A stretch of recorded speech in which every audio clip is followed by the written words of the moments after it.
আজকে আমরা শিখব আমাদের কান কিভাবে কাজ করে। এখন যে আপনি আমার ভয়েসটা শুনতে পাচ্ছেন, অবশ্যই এটা আপনার মোবাইল অথবা ল্যাপটপের স্পিকার দিয়ে আপনি সেটা শুনতে পাচ্ছেন। তবে এটা কি সরাসরি আপনি কানে দিয়ে শুনতে পাচ্ছেন? শোনার জন্য কিন্তু কিছু স্টেপ রয়েছে।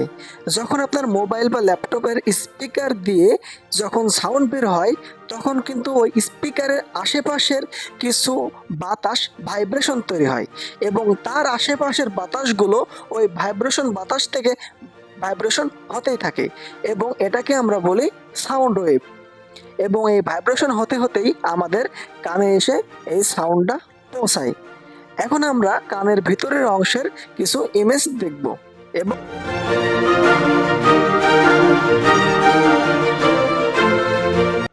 এই কানকে আমরা তিন ভাগে ভাগ করতে পারি। প্রথম ভাগকে আমরা বলবো আউটার ইয়ার, মাঝের ভাগকে বলবো মিডিল ইয়ার এবং ভিতরের পার্টকে বলবো ইনার ইয়ার। আউটার ইয়ার শুরু হয় পিনা থেকে, আর পিনার কাজ হলো যত বেশি পরিমাণে সম্ভব সাউন্ড ওয়েভ কানের ভিতরে প্রবেশ করাবে এবং এটা প্রবেশ করে অডিটরি ক্যানেলের ভিতর দিয়ে।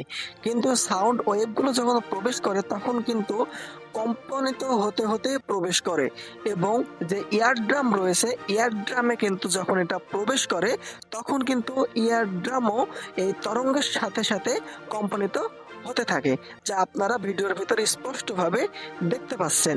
এটা হচ্ছে কিন্তু এই যে ইয়ারড্রামটা রয়েছে, ইয়ারড্রামটা কিন্তু আউটার পার্টের থেকে এবং সম্পূর্ণ আলাদাভাবে এটা অবস্থান করে এবং কানের ভিতরে যে আমাদের মিডিল ইয়ার রয়েছে, এই মিডিল ইয়ারের ভিতরে কিন্তু তিনটা ছোট বোন রয়েছে।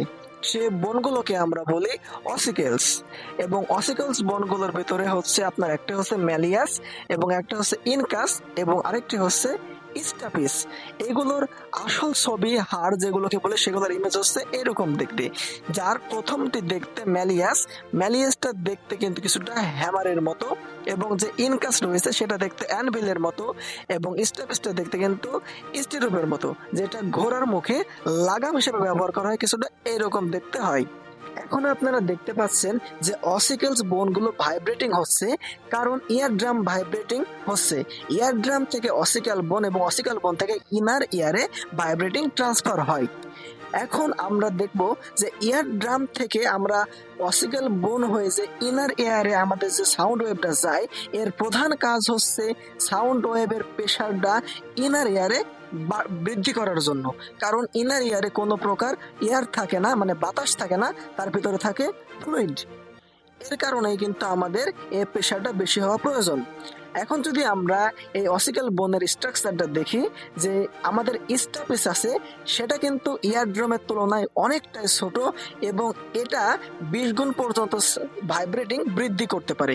কারণ ইয়ারড্রামটা দেখছেন অনেক পরিমাণে বড়, যার কারণে বেশি পরিমাণে ভাইব্রেটিং ঢুকছে এবং কম পরিমাণে ভাইব্রেটিং বের হচ্ছে, বেশি জায়গা দিয়ে ঢুকছে এবং কম জায়গা দিয়ে যদি বের হয় অবশ্যই সেটা বেশি প্রেসার সৃষ্টি করবে এবং বেশি প্রেসার দরকার ইনার ইয়ারে। কারণ ককলিয়ার ভিতরে কিন্তু সবসময় ফ্লুইড থাকে, কোনো প্রকার বাতাস কিন্তু ককলিয়ার ভিতরে থাকে না। আমাদের অসিক্যাল বোনগুলো দেখতে পাচ্ছেন ভাইব্রেটিং হতেই আছে, আর এটা ততক্ষণ পর্যন্ত ভাইব্রেটিং হতেই থাকবে যতক্ষণ না পর্যন্ত ককলিয়ার ভিতরে এই ভাইব্রেটিংটা ইলেকট্রিক্যাল সিগন্যালে কনভার্ট হবে এবং আমাদের ব্রেনে গিয়ে পৌঁছাবে।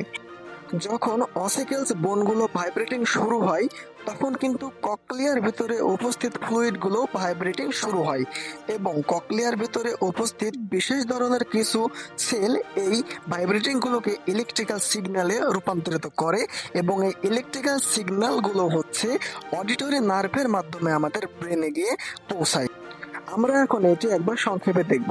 বাইরে থেকে উৎপন্ন হওয়া সাউন্ডগুলো সাউন্ড ওয়েভ আকারে আমাদের কানের পিনা দিয়ে প্রবেশ করে ইয়ার ড্রামে এসে পৌঁছায় এবং ইয়ার ড্রামে এসে যে ভাইব্রেটিং তৈরি করে সেই ভাইব্রেটিং গুলো কিন্তু অসিক্যাল বোনের মাধ্যমে আমাদের ককলিয়াতে এসে পৌঁছায় এবং ককলিয়ার ভিতরে যে ফ্লুইড রয়েছে সেগুলো ভাইব্রেটিং হয় এবং ককলিয়ার ভিতরে উপস্থিত বিশেষ ধরনের যে সেল রয়েছে সেই সেলগুলো এই ভাইব্রেটিংকে আমাদের ইলেকট্রিক্যাল সিগন্যালে রূপান্তরিত করে এবং ইলেকট্রিক্যাল সিগন্যালগুলো অডিটরি নার্ভের মাধ্যমে আমাদের ব্রেনে গিয়ে পৌঁছায়।